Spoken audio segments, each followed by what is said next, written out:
Ularning hayotida sen uchun joy yo'q.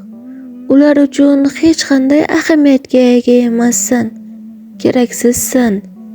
Ular hech narsa bo'lmagandek hayotlarini davom ettiradilar. Sen g'amginmisan?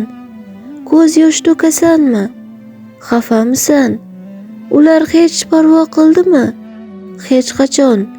Sen nega bir tenga qimmat bo'lgan, sening qadringni bilmagan insonlar uchun o'zingni otashga tashlashing kerak.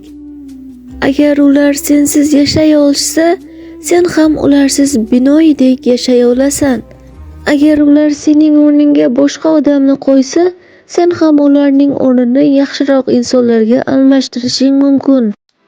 Ahamiyatsiz odamlar uchun o'zingga zarar yetkazmasliging kerak.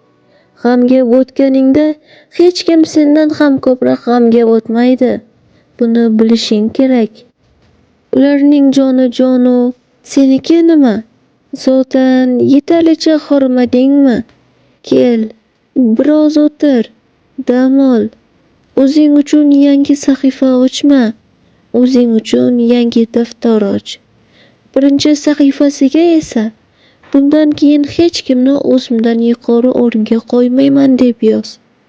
Esingda bo'lsin, ba'zilar bunga loyiq va sen ularga munosib bo'lgan narsalarni berishing kerak. Azizim, keraksiz odamlarni hayotingdan chiqar. Qani, ko'z yoshlaringni art. Ishon, tabassum qilganingda yanada chiroyli bo'lib ketasan.